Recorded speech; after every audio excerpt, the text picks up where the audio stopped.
This is the Troutbitten Podcast. Troutbitten. Troutbitten? Troutbitten. Troutbitten.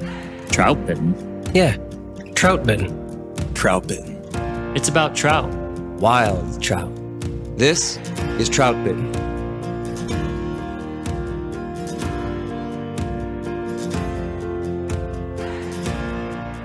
This is the Troutbitten Podcast. It's episode 15, and thanks for joining us. My name is Dominic Swantowski. I'm the owner of Troutbitten, the author of Troutbitten.com, and the host of this Troutbitten Podcast. So this is our final episode of season 1. In some ways, it seems like just a simple flash of time since I launched the podcast in mid-September. Just before my guide season started, episode 1 published and kicked this whole thing off. And now, at the tail end of my guide season, we've reached the conclusion of season 1 for this podcast. So one of the most enjoyable things about having Troutbitten as my career has been allowing it to sort of unfold in front of me. I've followed no course, no overarching plan, and there's no end goal or sought-after conclusion, so to speak. The Troutbitten project started as a simple fishing blog, but now with the enthusiasm and interest of supporters like you, there are almost 800 articles, videos, podcasts, and more.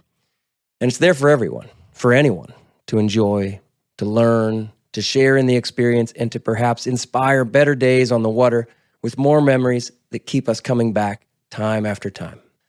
Back in September, I promised a full season of podcast episodes. And I was sure that we wouldn't do just a few of these and move on. That's not Troutbitten. But I figured that a full season might look like 10 or 12 podcasts, while publishing one every 2 weeks. Then, like so many other avenues of this Troutbitten business, I was surprised by the passionate response. Immediately, the Troutbitten Podcast became the second most popular fishing podcast on the charts, behind only Tom Rosenbauer's Orvis podcast. No shame in that. And it's held that spot ever since. My point is that you, the listeners, made that happen.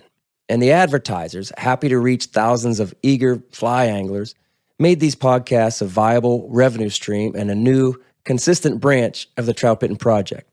Thank you for that. I soon learned that editing is a creative work, and while the podcast took a massive amount of my free time this fall, the rewards made it worthwhile. The feedback from you, the growing friendships, and just the hour or so spent with my friends here in great discussions made it okay that working on the podcast kind of took over my life in the last few months. So we published every week, and a plan for podcast topics kind of unfolded throughout the season. And I think we found our groove, too. Then a few weeks ago, I realized where the end of season 1 should be. It just makes sense, right here around the holidays and before the new year. It's the perfect time for a break. It's also a great time for reflection and for making plans. And that's what we're here to talk about this evening. Our discussion tonight centers around fishing memories and future plans, and I'm joined today by my friends Bill, Trevor, Austin, and Josh. We're going to start with our Q&A round, so let's get it going. Here's my friend Austin Dando. What's up, buddy? Hey, what's going on? So Austin is a rock climber, and he has a hanging board mounted in his home. Is that what you call it? Yeah, it's a hangboard. A hangboard, all right. Austin, you just jump up there, grab on with one or two hands, and hold on for a while, seemingly getting stronger. Yeah, seemingly. That's how it goes. Yeah, pretty much. Sounds strange to the rest of us, right? But after a few years of that now, Austin may be getting strong enough to beat me in an arm wrestling match. So I think, maybe we'll film that someday and put it on the YouTube channel. I think I'll get you. What do you think? He's left-handed, though. Oh, that's true. Doesn't matter. So righty on righty will be good? Oh, yeah. Everybody who's ever challenged me in my life is right-handed. So my whole life been arm wrestling right-handed. Wow. All challenges default to the right hand. Yeah. But in case I run into that lefty, I'm prepared. Well, I'm not. My left arm would be weak. That would be my excuse.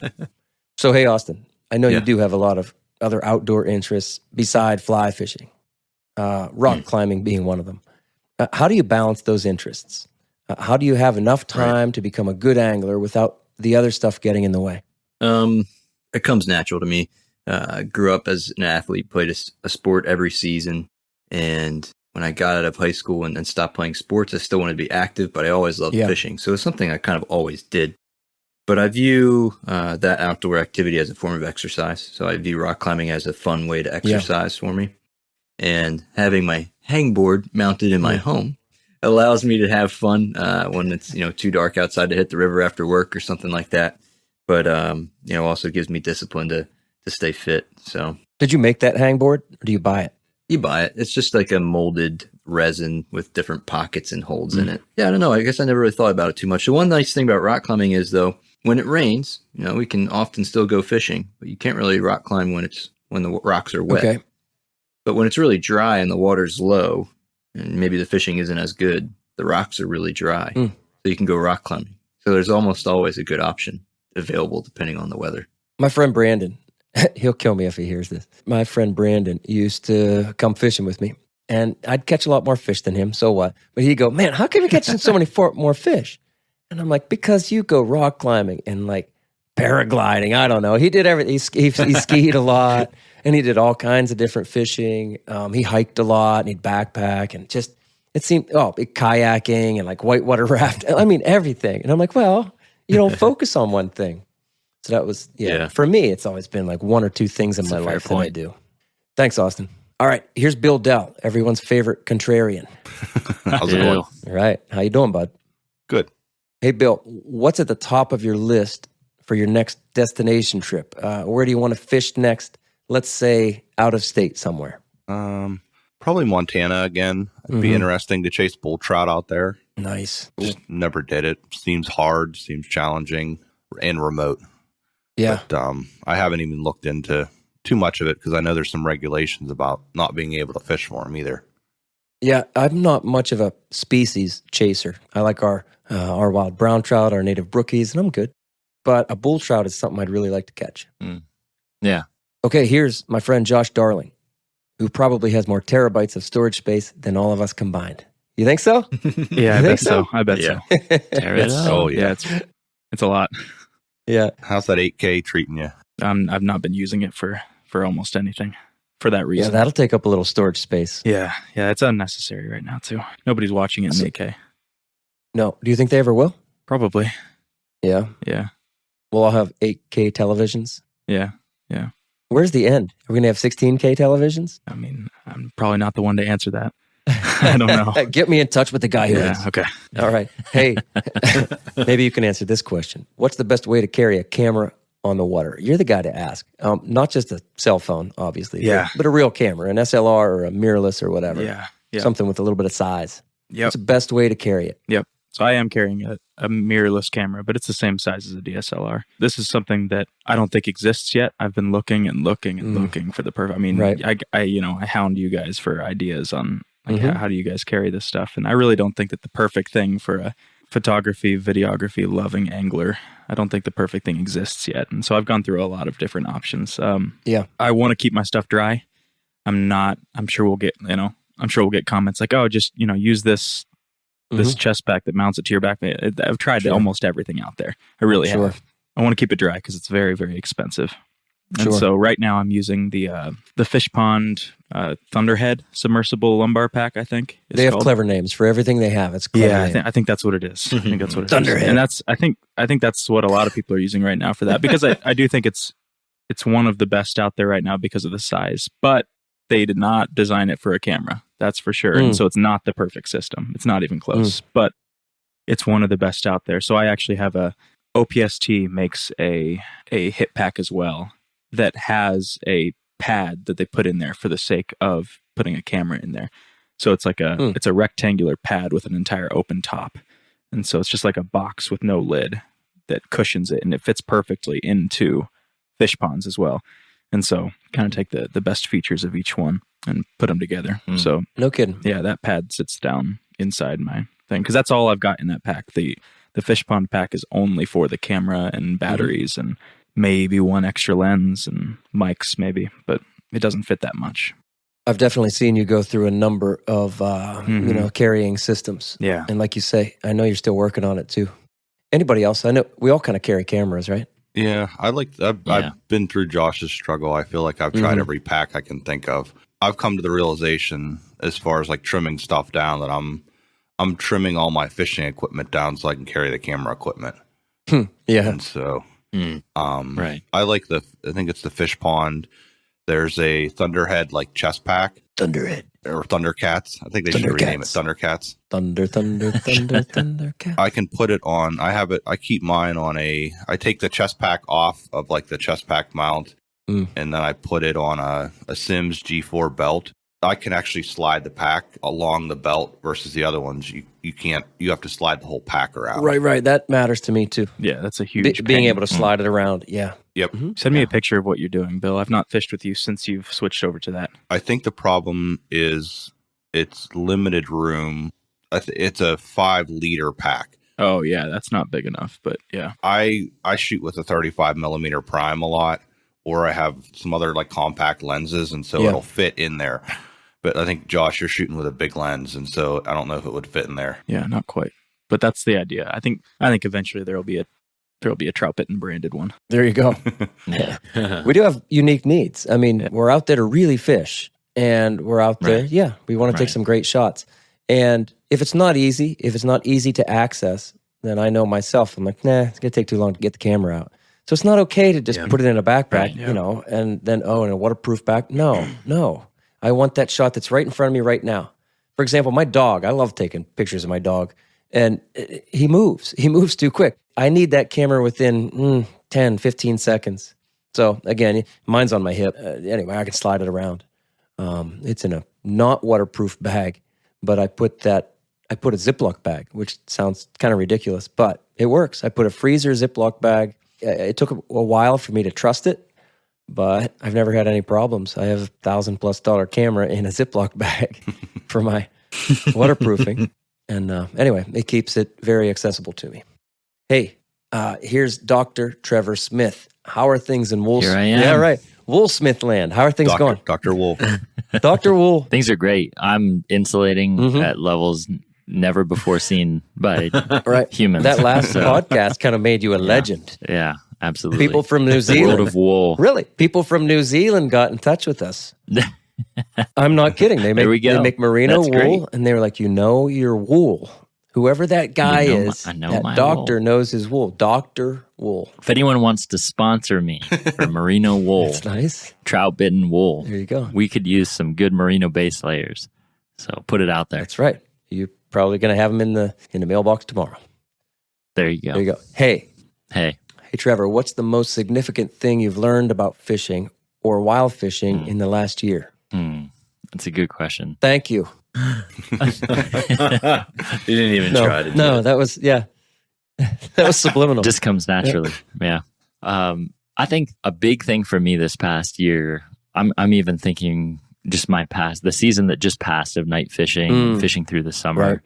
I learned a lot about persistence and perseverance and hope and the role that plays in making sure that I'm making good presentations and being creative and being fully mentally in the game. Nice. And I think, I experienced more nights without fish this year at night than I've experienced in past. And while that was in one hand discouraging because my good fishing buddy Josh, as well as Dom, were at times experiencing more success than I was, it really led to me kind of sorting through how to keep my mental game strong and how to keep focused. Yeah. And how when I do become discouraged on the water, especially at night, but in general, how it's easy to let that discouragement feed into just kind of lazy drifts and lazy presentations.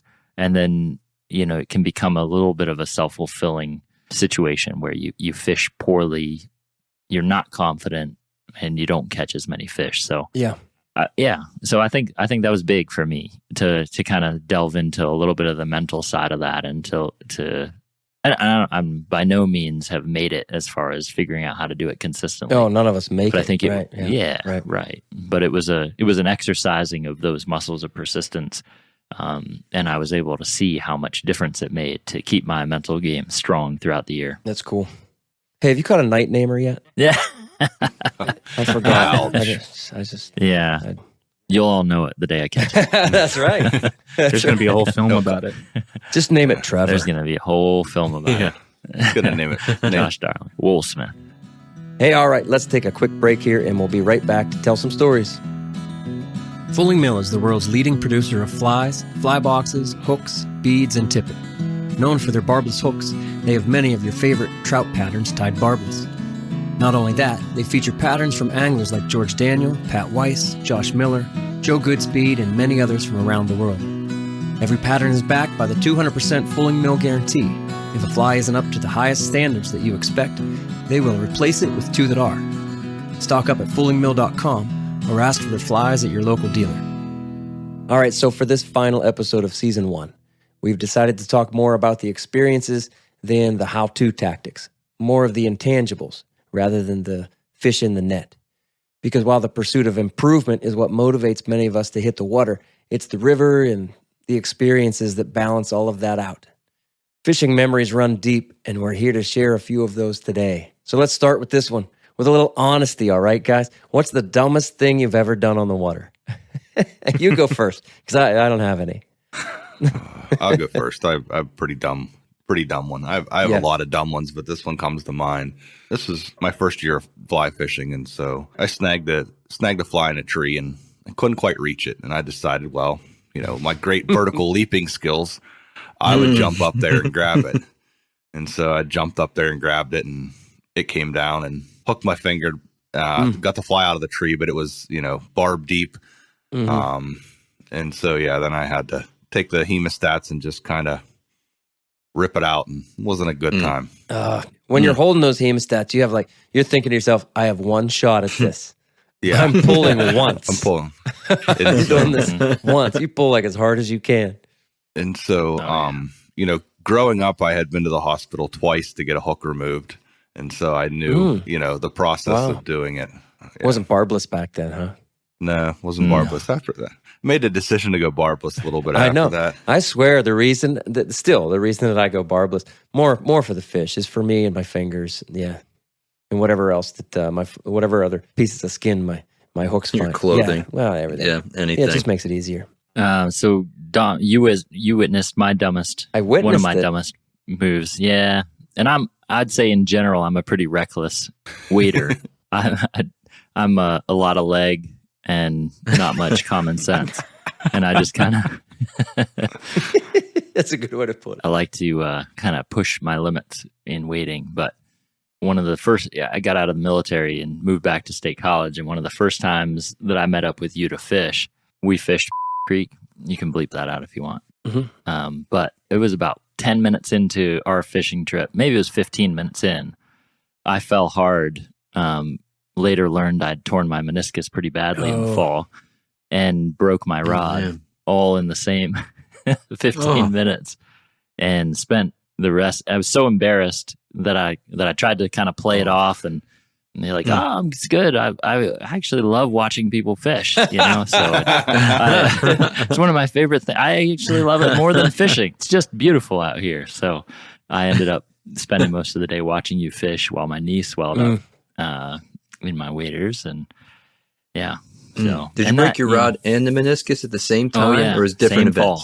Same fall. In the same crack. Right. Dude, I don't know if a fall in is dumb though. That just happens. What about? I don't know. Talk about it. I mean, Josh, you were there for one of the toughest things I ever experienced, and it's kind of dumb. We were climbing down over a very steep piece of bank, and there's really chunky rocks at the bottom. I mean, it's steep, but whatever. I walked first, and I went over the guardrail, and then I just kind of lost my footing. And I've been down there many times, but I just lost my footing, and all of a sudden I'm running down thick gravel, about to hit, some really, really heavy rocks there with big gaps in between. And I just thought, if my leg goes in between those gaps, I'm going to snap my leg in two. Like I say, I found myself running down that hill, and what I should have done was go backward, but my momentum was not going that way. So I decided to kind of just throw myself forward. I thought it was the best thing I could do. And Josh, I mean, I hit hard. Yeah. I remember hitting, but I was out for a couple seconds. Yeah. There was a recovery time there. Josh ended up helping me up out of that area. He goes, I came to, and you're like, oh my God, look at your arm. Oh man, it's swelled up. At least 2-3 times its size in a matter of seconds. I thought I broke my arm, and I'd broken a lot of fingers and toes and things and ribs and whatever, but I'd never broken an arm. And I remember saying, I guess that's what a broken arm looks like. It ended up Trevor will tell you, I broke some blood vessels in there, and that's why it swelled up so badly. Yeah. But I had a concussion. I did break ribs or cracked ribs once again. Yeah. And then I scraped it up pretty bad on the underside of my forearm. And Josh carried my stuff, back up above the guardrail, and I kind of got my wits about me, and he drove me to the hospital, mostly because of that arm. It was so bad. We had a long drive to the hospital too. That was that's part of the story that I find fascinating. Is you were like in and out of consciousness for a second, and yet a little bit. Yeah, well, from what I hear on the drive, are you serious? Too. You were a little, But instead of going to the closest hospital, it was like, we're gonna drive where we're from, and so I'm glad you made it. I remember saying though, when it happened, I'm like, I guess we're done fishing, huh? Like, I was like, I remember asking you that. That's true. Yeah, and I'm like, yeah, we're done fishing. Yeah. To confirm, that's the hardest fall I've ever had. Yeah, that's the hardest fall I've ever witnessed. I smacked hard. Yeah. I don't know. It was dumb. I should have immediately, as soon as I lost my footing, I should have just fallen backward. But no, I was like, I'll take a couple steps forward, and all of a sudden I'm running down the hill. So that was dumb. That's what I tried. If I start going down too much momentum, I try to find a soft place to land. Mm-hmm. So Josh saved my life that day. Sure. Way to go, Josh. I've got one. So I think it was, correct me if I'm wrong, I think it was sophomore year. Was it sophomore year or was it freshman year? Austin?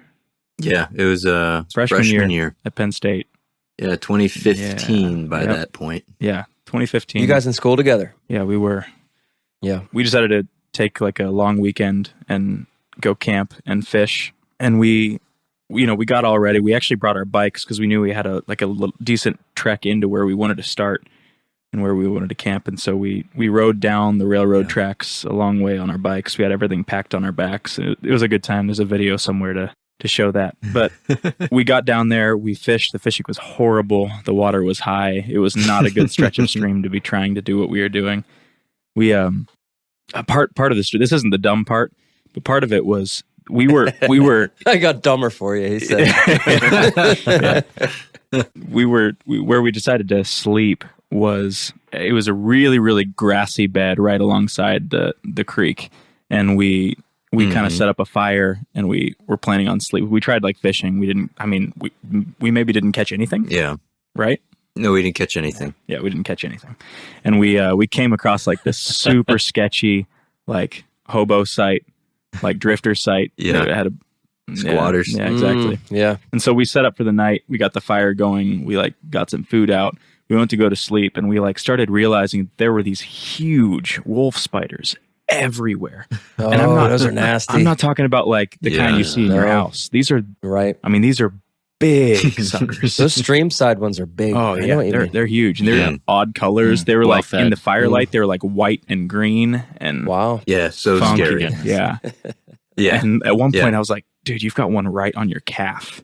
And it was just like covering his calf muscle, and we ended up sleeping in our waders because we didn't bring any gear. We didn't protection. We didn't bring sleeping bags. We were like, we're just gonna like sleep in the grass, by the fire. Yeah, Huckleberry Finn. Exactly. We'll have a good time. That was our mindset. But we ended up being so scared of these spiders that we slept in our waders in trash bags. In trash bags. Yep. And I mean, you could like feel them crawling over you through the night. Like it was, it was terrible. I remember like every once in a while we'd be like, let's turn on the flashlights just to make sure there's nothing on us. And we turn them on, like, they're everywhere. They're not gone. Oh man. But the other thing, Josh, was what was right uphill from us, like 30 yards away. The squatters? No. Okay. The railroad tracks was right. And the railroad cars didn't come through like all day. It wasn't until like midnight that they started showing up every 15 minutes as we were trying to sleep. This is so bad. Like, why are we here? And so after a day of catching nothing because the water was just so high, and a horrible night where we hardly slept at all, and we had just spiders all over us.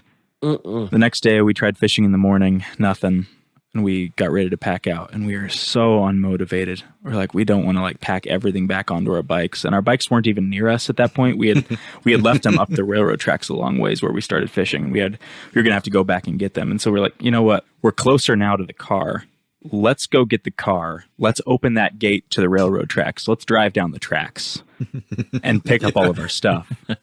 And so this is a dumb. And this was I had like a little Mazda 3, and that's what it was. Oh, yeah. So we weren't, this is like sitting low to the ground. It's a good railroad track car. Yeah. So that's great. So It'll work. So we went back, we opened the gate, we drove my car all the way down. We were flying. We were flying down because we didn't want to get caught. And right. Well, and these maintenance. One by a train. That would be the worst thing. Second thing were these maintenance trucks kept coming through. Yes. And sure enough, we're down at the farthest point away from the access. We were like getting our stuff, and this maintenance truck comes along, and we're like, "Oh no, we're gonna have to explain all this and like get out of the way." and so we get out of the way. We pull out. I'm like, I know what's gonna happen, so I get out of the car. He obviously stops, and what's funny is he was like the chillest guy ever. He was like, "Well, this is extremely illegal. I'd get out of here before a train comes along because they won't be as nice as I'm being." And he was they're like, not going to stop for you. Yeah, exactly. And so we got out of there, but that was dumb. That guy was awesome. I don't know if you remember this part. When we biked in the day before, it was really hot, and we biked like on the railroad ties. Oh, the tar was everywhere. All the tar inside the railroad ties was like seeping up to the surface. Oh. And as the bike wheels went over, it kicked it up onto our legs. Hair was just, and then it dried. And I had to shave my leg. I did too. Like I had to shave both of my calves. I did too. That's the only time I've ever shaved my legs. Yep. I swear to this day, I wore this shirt yesterday. It still has the tar from that railroad track on it. That's a good memory. It doesn't get out. That's crazy. It doesn't come out in the wash. You're never going to forget where that came from. I like it. Yeah. I've got one. I guess it's something dumb I did, and that's also something dumb that happened to me. I've mentioned before during my college summers, I lived in Missoula, Montana, and my boss, he lived on the Blackfoot River. When I get there in the summertime, it's kind of one of the worst times to be in Montana because you're in the midst of runoff.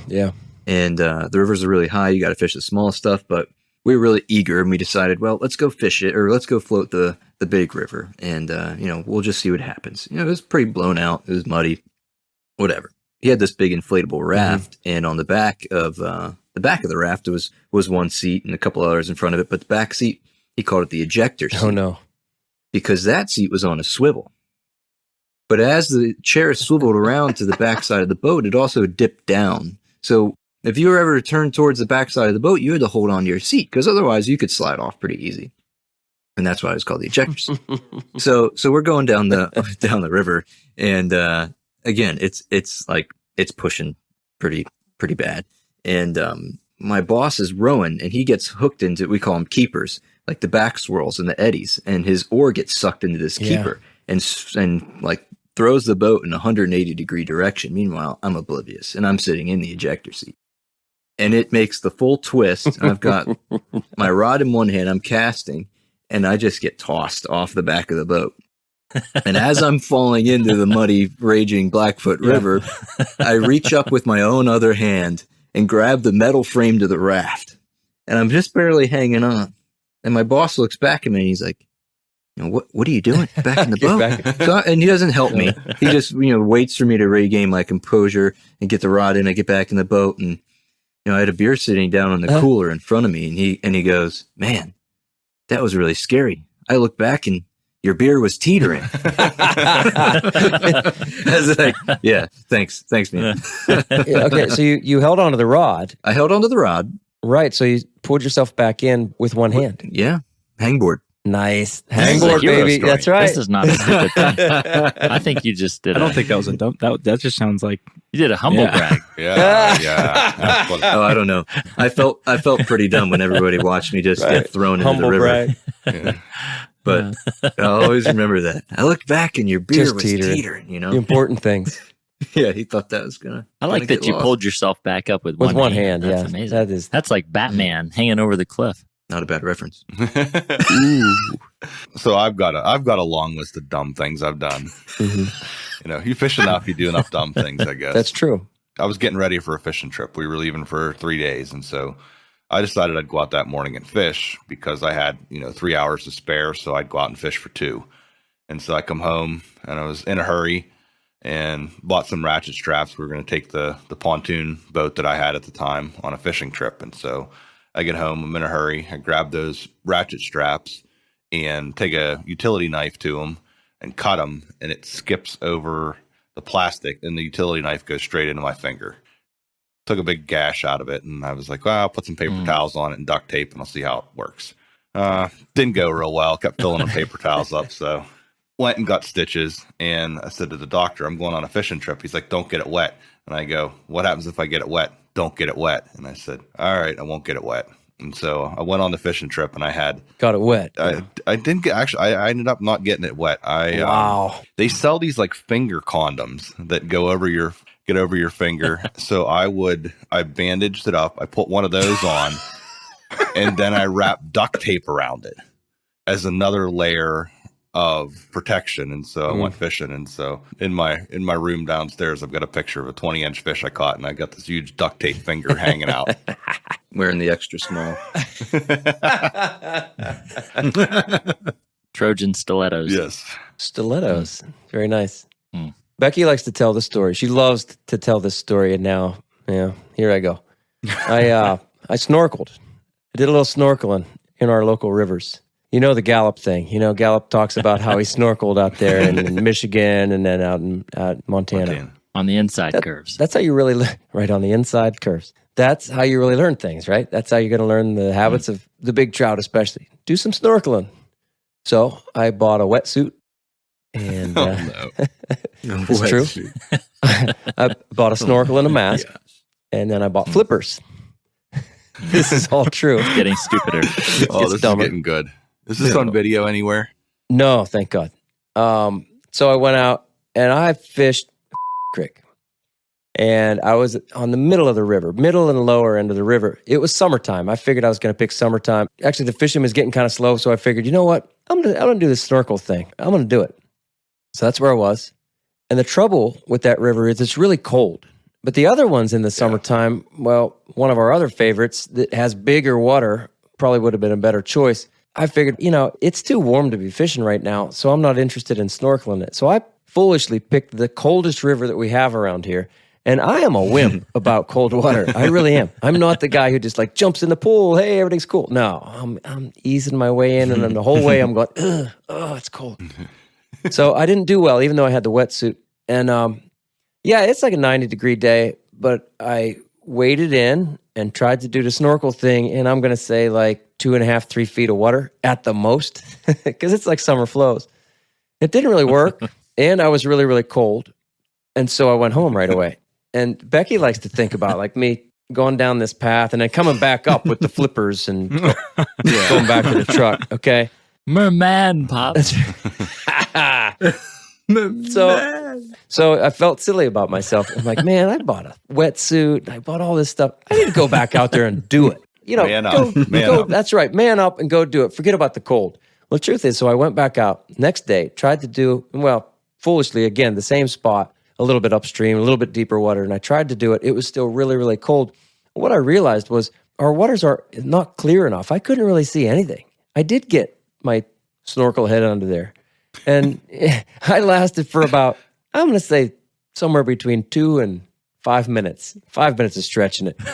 And I looked around. I didn't see any fish. We all know there's fish in there. I saw nothing. I saw a bunch of cloudy water, a bunch of, green, gray particles. Nothing. And so I returned the wetsuit to LL Bean. I still have the flippers up there in my closet. That's true. And Joey uses the snorkel once in a while. Scuba Swintoski. Yeah, well, maybe scuba would be better. Get the air tank and get down in there. The shrinkage. Oh man, I am not brave about cold water. So, what about this, guys? What do you want to change about your fishing life? Is there anything you really want to change? I thought about this a little bit. I think an obvious thing for me right now is I'd like to have a little more time on the water. And I'd somehow like to do that. I'm in a stage of life with 3 little kids, right. And I think that obviously poses challenges, but I have a lot of kind of hopes of, and I'm excited for a stage of life in which I get a little bit more time on the water to apply some of the kind of the creativity and even just like the exploration that I love so much about fishing. Yeah. I really enjoy just the ability to creatively solve problems on the water and to enjoy exploring new water. Sure. With just the limited amount of time that I get on the water right now, it kind of lends itself more towards fishing streams and sections I've been to before and sticking to tactics that I'm pretty solid on. And I'm excited to move into a phase of fishing where I get to kind of sink into a little bit more of that creativity and that exploration piece. A little more uninterrupted time. Absolutely. Yeah. Yep. Absolutely. Unfettered by kind of the constraints of time. And I feel like it's fun because I do feel like I have some, I'll call it maybe untapped kind of potential for fun just in what I'll be able to do as I get a little more time. Yeah. That's kind of what it all comes down to. I mean, that's why we fish, right? Mm-hmm. To have a little bit of fun. Right. Right. Oh my gosh. And that's why we like sharing it with each other, because it's fun. Yeah. Whoever has the most fun wins. Yeah. And it's fun to see each other solve problems Right. creatively. And I think that's why I enjoy you guys having success when I'm with you, is just seeing how you solve things and figure it out. And it's sort of like, I've always been a team sport kind of guy. I always gravitated towards those team sports. And I love kind of figuring things out together. And yeah, it'll be fun. That uninterrupted time thing for me that's what I need too. I guide, 100 plus days a year. And then I do have time in my off seasons when I'm not guiding, and I'm going to try to fish every morning, and I will. But there you go. I often will take one of my boys with me, and honestly, even having a puppy, he's still a puppy. I mean, River is a year and a half old, and he needs a lot of attention. So he interrupts my thoughts, and that's all right. It's all right. But I do wish for more of that uninterrupted time, uninterrupted headspace. Yeah. And boy, I used to have so much of it, and now I don't. But that's fleeting, something that we can change, right? I mean, it really is. I can go out there It is. sometimes without one of my boys or even my dog in tow. In a way, I don't want to, but yeah, that is something I could change. I'd do it once in a while, at least just all me out there and nobody or nothing else. Yeah. Trevor, I'll piggyback on your point of exploration.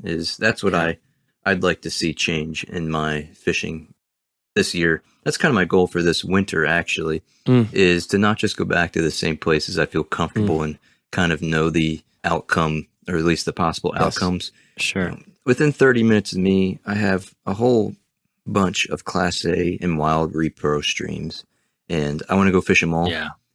Fish the marginal boundaries of bigger rivers and more well-known rivers that I fish currently, but just learn my area instead of kind of doing a repetitive outing, more or less. It takes some bravery. Yeah, good for you. Almost. In this way, all of us have limited time to fish. Nobody gets the kind of time on the water that we wish we had.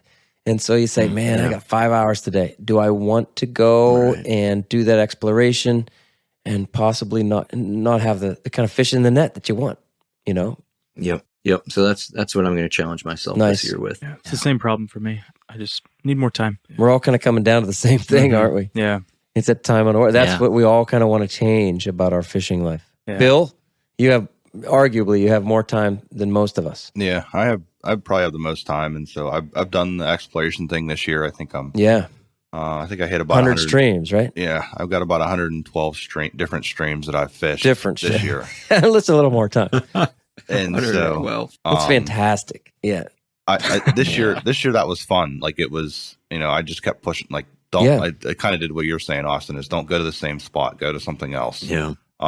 It got addicting because success for me was like one wild fish. Yeah. And so it just see if there's fish in there. See if it see new water. See new parts of the state. There's so much that PA has to offer that I still haven't tapped. There's so much across the northern part that that's kind of my thing this year. I kind of I'd like to get back into floating a little bit more, take out the boat, and also just explore new water. That's the most exciting thing for me, is just to see new water. It doesn't have to be Class A water. It doesn't have to be big trout water. It's just seeing new parts of the country.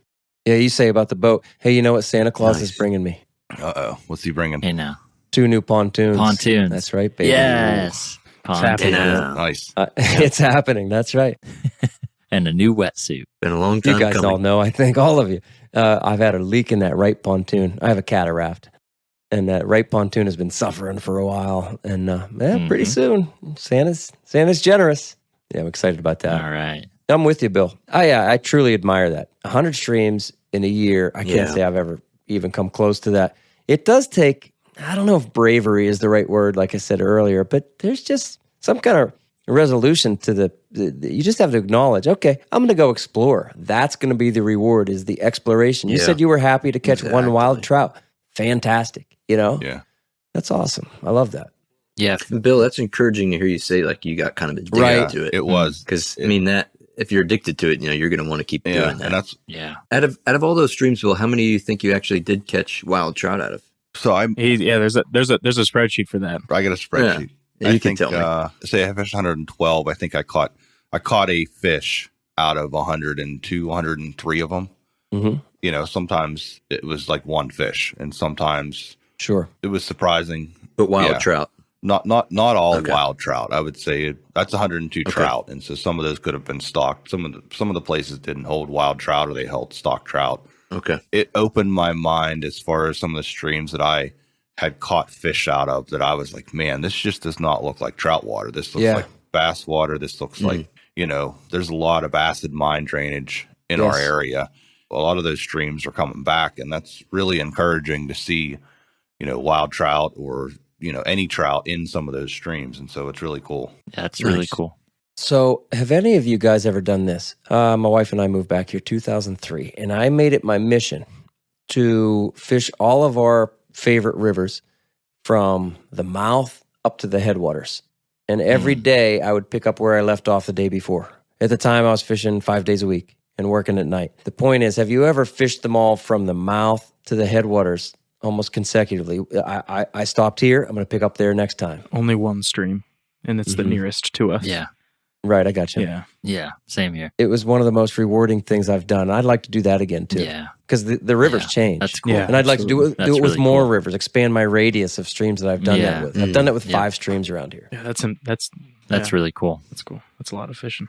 I always kind of felt sad when I would know that I fished the last piece of water. Some of the mystery is gone. That's right on. Sure. Yep. But then it's always interesting after big floods to go back through and see streams and rivers, because they just change drastically. Right. And we had one of the biggest floods we've seen, the second biggest flood I've ever seen around here. We had the Hurricane Ira remnants coming through here. And boy, things have really moved around. I know you guys have seen that too. Yeah.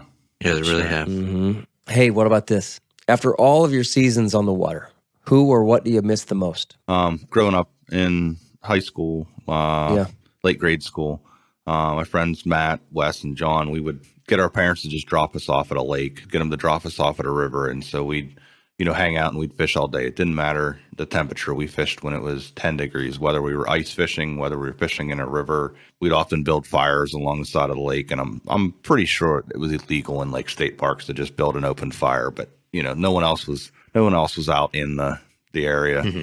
Just looking back, that was always fun. I don't know. I guess that's where I first got addicted or hooked on fishing. What do you guys miss? Who do you miss? I feel like I don't feel like I've been doing it long enough to to really lose anybody. I grew up fishing with my dad, and I still fish with him a couple times a year, and so it's not as often. But and then as far as fishing friends go, honestly, Austin was one of the first fishing friends that I had. Right on. And that's still there. So I can't really say that I miss a whole lot. I feel you there. I have a Uncle Jack that I grew up kind of learning to fly fish from. Sure. And named my youngest son after him, actually. Nice. Yeah, he was kind of the first introduction I had to fly fishing, and he was just a kind uncle that kind of every family time we got together for Thanksgiving, Christmas, he'd bring a few flies that he'd tied in a little box for me and kind of tell me a little bit about them and how to fish them. And so he lived out in Montana, in Livingston, and when I was 16, I had a trip out to Montana. But he and I spent about a week together kind of driving across the Yellowstone and the Madison and fishing together. And he was just a lover of being outdoors and of fishing and fly fishing in particular, and just loved kind of the art of it. And loved it for a lot of the same reasons that I came to love it, I think. And so it was 2 years ago now, 2019, I planned to head out and visit him and kind of recreate our trip across Montana fishing as we went. And he ended up passing kind of unexpectedly a couple weeks before the trip happened. Just kind of a freak accident, falling down a cliff, and details of which, are just a little unclear. But yeah, it was for me, remains a little bit of kind of a hanging sentence on an experience that I hoped to have with him again, later in life, now that I had the time or the margin to do it. But, I have a couple of his rods now. And part of me just kind of, for the life of my fly fishing, I think I've carried a little bit of just that spirit that he embodied, of just that love for trout and for exploration, and the love for fly fishing in particular. I feel it acutely every time I'm on the water. I feel a little bit of just that kind of bittersweet. I'm happy I'm out there, and I think of him, and we just shared such a similar love for the same thing that I don't think there will be a day I'm out there fishing that I don't miss that and kind of regret not getting more time with him on the water. Sure. But it sharpens, I think, my purpose out there a little bit, and adds some kind of depth to what I enjoy about being on the water. Do you ever fish that rod he left you? Oh yeah. Yeah. Yeah. Yeah. Yeah. And it's special. That really connects you. Yeah. Yeah. You can't help but sure. think about him almost the whole time. Yeah. Oh yeah. For sure. Becky's uncle, Rich Alcipi. I've written stories about him. A big influence on me, maybe kind of a similar mentor or role model to what you're talking about there, Trevor. And Rich left me a couple rods. When he passed away, he had stomach cancer, and he passed away kind of quickly and unexpectedly, I think. And I learned so much from him while he was around. And he left me a rod. What's funny is he had some really nice rods. The rod that I figured he was going to leave me, I was thinking like, oh, this one. It was going to be a faster action, more of a nymphing rod. No, he left me his nicest, like softest, almost bamboo feel. It's a G. Loomis dry fly rod. It's really very much a dry fly rod, soft. When I fish it, it forces me to slow down. And that's how Rich was.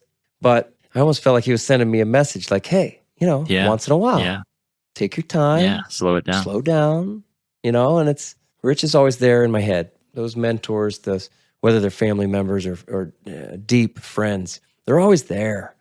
And Rich is always there for me, adding that depth, adding that, not letting me forget that it isn't about numbers by any means. It isn't even just about the tactics. It's about that water flowing past you. Yeah. And it's that time, it's that time spent with family and friends, but it's also just your time spent with yourself. And the man that you are. Yeah, I like that. And nothing really does that for me like the river. The river gives me those moments of introspection and kind of almost forces me to reevaluate things. As we get closer to the new year, that's the kind of thing I'm thinking about a lot. Like, what do I want to change? What don't I really like about what's going on right now in my life, and how can I change it? And we are lucky, all of us. We get that time on the water. We get those moments to think, those long moments to really think. Yeah, you're tight line nymphing, but what are you really doing? In your head, you're processing a few things sometimes. Yeah. Something that I love about fishing and hunting and our outdoor pursuits is just that they kind of highlight a lot of aspects of your character and integrity as a man. And I think it's one of the reasons I so appreciate my good friends that fish and hunt with me, because there's something in that. You learn a deeper piece about each other, and you share kind of a deeper experience than, just getting a beer together. Or I think so too. There's situations you face, and the complexity of the relationship with the outdoor world is such that the relationships you forge in those locations are irreplaceable. And you learn so much about yourself, like you mentioned, and about each other. And I have to think almost it's a throwback to days of war, when men learned so much about each other in those kind of higher stakes situations that we don't necessarily always face nowadays. But in that outdoor world where we're dealing with the elements and dealing with kind of life and death and nature, I think we get a piece of that. And I think that's valuable. Oh, for sure. Yeah, we don't get experiences like that to join together in regular life. Yes. But when we're on the river, it also, fishing memories just hang there. I mean, they never really go away. Yeah. You guys talking about all that has made me, has brought to mind one other thing that I didn't mention when I was talking a second ago. And that was kind of what I think actually allowed me to stick with this fly fishing thing. It was a crew of guys that were good friends with my dad. And we all we had a little bit of a drive to fish. And so we had to drive a few hours just to fish. And so a couple times a year, we would do that early on when I was learning. And I think that one of the huge things, and I do, as you were saying, like those memories kind of just linger and are really potent and are kind of always there. I think that the reason that I stuck with it was because of that crew of guys that I learned around. So we would make this drive, we would go fishing together. And I was like 11, and I was with my dad and his good friends, and I didn't feel back then like I was a young nuisance. We'd go on these winter fly fishing trips where I know I was just a baby about the cold, and they were crazy encouraging and welcoming, and it never felt like they didn't want me to be there. It was like, no, you're here with us. You're one of the fishermen, And I think that that's something that kept me in it. And those are memories that are still so vivid today. Well, how old were you? 11, you said. I think I was 11. Yeah, that was, I was about 11 or 12 when my uncle Brian got a pop-up camper. And we started going up north of here. We were camping and fishing, and that's when I really got into everything. Again, Joey's about 12 years old last year when he really started digging into fishing. There's something about that age, 11, 12, maybe 13. Yeah. And it's that independence marker, I call it. It's where you go, hey, I can do this myself.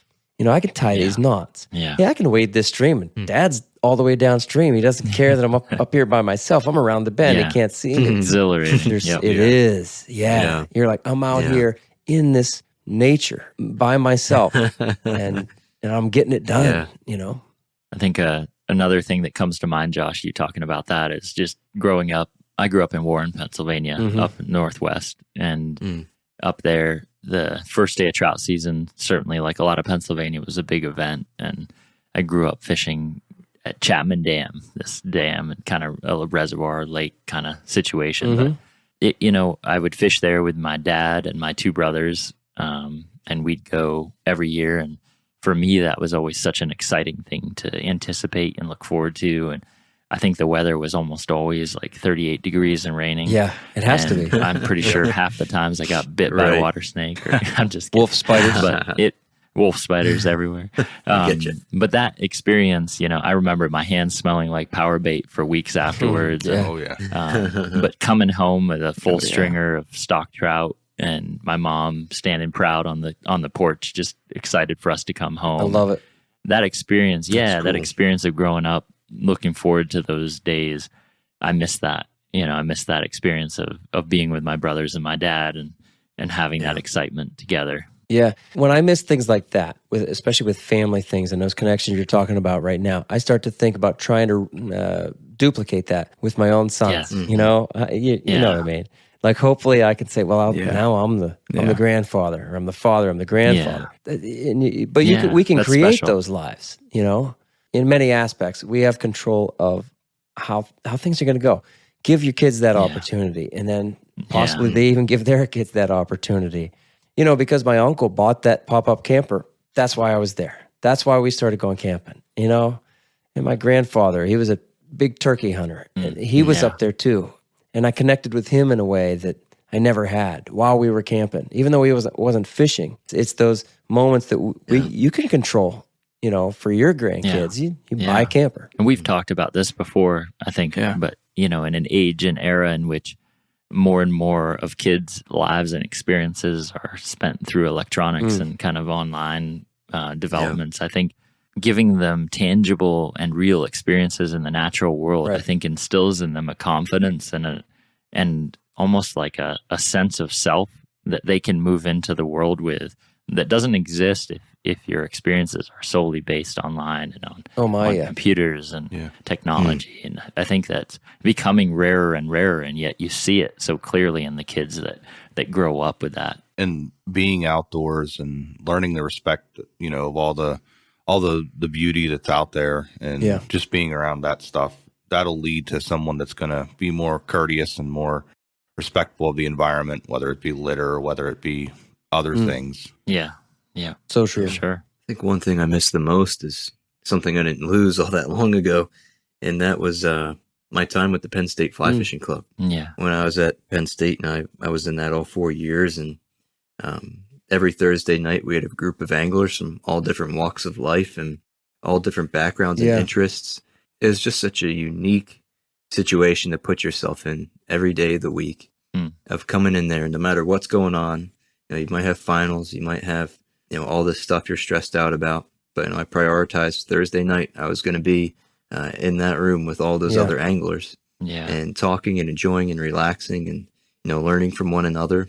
That sense of community, and such a large community. I have a great love for the Penn State angling program in general, but there's just something very special that existed there every Thursday night that I definitely miss. Cool. What you said is people coming from different walks of life, and there's so many relationships that I have with people that are not really like me, except that they fish. Half of you guys are like that. You have no other reason to know them in any other part of your life, but fishing happens. Yeah, it's just the fishing that brings you together. One of the things that I miss the most is my border collie Dylan. He was fantastic. That dog changed my life, and I was down in Charlotte when I got him. I was working just working construction, and he just made me responsible. We started going to the Smoky Mountains. I was in Charlotte. We started going west on the weekends after I got him. We go to the Smoky Mountains, fish a little bit, but mostly just hiking. Sometimes we'd go east and go to the shore, and I'd have him on the beach. He was just my buddy. And then when I moved back home, I was only down in Charlotte for 10 months, and I moved back to State College. Dylan gave me the chance really to mature and grow up because I was responsible for somebody, something, I do miss Dylan. Dylan taught me a lot of lessons, just like so many of the friends we're talking about who are gone. Yeah. You had a pretty good name too. Yeah. Dylan, right. We named him after Bob Dylan. Absolutely. Right. After Bob Dylan, I was wondering about that. Sometimes we call him Bob Dog. All dogs have a lot of good nicknames, right? I like Bob Dog. That's awesome. All right, guys. So it's December 20th right now when we're recording this, and we're getting close to the New Year's resolution time. Let's wrap it up here. Let's wrap up season 1 of the Troutbitten Podcast with what are your New Year's resolutions for fishing? I don't care about the rest of your life. For fishing, what are your New Year's resolutions? I'm going to steal this before Josh can say it, so you have to come up with a new one, Josh. But I think Josh and I are committed to trying to figure out a little bit of the code to night fishing in the winter. It's a problem that's probably never going to get solved, but we're going to try our best to figure something out. It's going to get solved this year. Who knows? What does solved mean? Well, maybe a new fly will be invented. Maybe a new technique will get invented. Who knows? I mean, you put our minds together. A secret retrieve. Yeah, new retrieve. Like one you'll hold out on me the whole winter. It sounds good. Keep me updated. Yeah, we'll keep you updated. Well, that is what I was gonna. That is what I was gonna say. So I did it a lot in the winter, and it's just slow. It's slow. I don't think there's anything to be discovered, but I shouldn't have even said that. You go figure it out. 'Cause I'm sure there's a lot that I'm missing about that. Dynamite. You need some dynamite. It'll catch them. There you go. That's what we'll call the fly that catches them all. No, but really, that has been on my mind constantly, and that's really that's the solution to fishing more and having more time is not letting summer be the only time that I just revert to night fishing when I don't have time. So that's the plan. Is I'm gonna, whether it's cold or warm, I want to get out at night if I don't have time to fish during the day. That's what I did, Josh. When my kids were your kids' age, I'd put them to bed, and I'd say, okay, hey, I can go fishing. And in the wintertime, it's dark at 5, so I'd get out there. I'd get out there at 7:00, and I was night fishing. Yeah, and it was slow for me, but I would love to find out that it's not slow for you. Yeah, for me, it's just hard to imagine that they actually stop eating, and they're eating. It's just what and where. We're gonna figure it out. I think it's got to be. The one thing that you were always weak in was late night fishing, and Josh and I are always a little bit more willing to stick it out until the 4 a.m. So I think that's where the key is, Josh. Maybe that's the ticket. There you go. It's the ticket. Any other New Year's resolutions, guys, for fishing? I've not been a guy that fishes bigger holes, and so I kind of want to spend some more time fishing some of the bigger holes, maybe different tactics, just get really when you're talking to Grobe, he had mentioned about getting really deep in some of the holes. Yeah. And so On a Yellowstone. that's something I don't really do. Yeah. I don't either. I kind of walk past a lot of the holes, unless they're coming up in the middle for some dry flies or whatnot. I kind of skip right past the holes. So you go figure it out, just like these guys with winter night fishing, and then you inform us. I'm gonna start on smaller streams and just kind of work into the next bigger size stream and try to progress that tactic into a bigger area. Nice.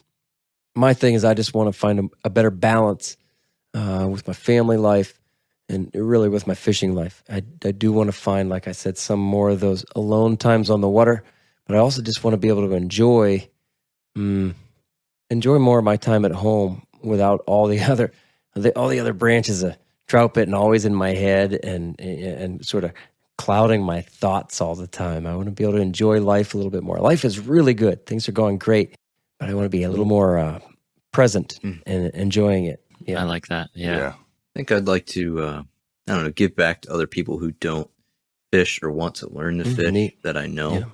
I had so many people invest in me over the years. I'd like to be able to do that for other people. It was easy to do that when I had the fly fishing club because it was at my disposal, but I think it'll require a little more effort now to, seek that out or I guess give it more thought. And I'd like to do a better job of that. That's cool. That is cool. Yeah. All right, so thank you to my friends here, Austin Dando, Trevor Smith, Bill Dell, and Josh Darling. Thanks also to Matt Grobe, who joined me in episode 13, and to my boys, Joey and Aiden, for their company on episode 10. And thank you to Ted McCloskey, my longtime friend and bandmate of many years in the music scene, for his audio work on many of these podcasts. Also, my dog River usually lays behind me as we record, so thanks to him for keeping quiet too. I'll say it again. From all of us, our heartfelt thanks go out to you for your massive support for this podcast. As any creator knows, we want our efforts to be seen or heard. Artists, authors, and all creators want to share what we create. And having a large, growing audience such as this one constantly inspires us to do our best. When will season 2 begin? What will it hold? And what will the format be? We don't know yet. Give me some time. I need a couple weeks off to take a breath and reset a few things, right? But the podcasts are definitely a new solid branch to the Troutbitten tree, and you can be sure of that. Cheers, my friends. Merry Christmas and have a happy new year. Austin, will you read us out? Yeah. So remember, Troutbitten.com is a free resource for all anglers. So dig in and check it out. Navigate through the menus and find what you like. Share it and leave a comment. Use the search page if you're looking for something specific. Navigate by way of the categories and the tags too. Thank you so much for listening. Please give the show a 5-star rating on Apple Podcasts and leave a comment, because that really does help. Until next season, friends, fish hard, enjoy the day, and find your life on the water.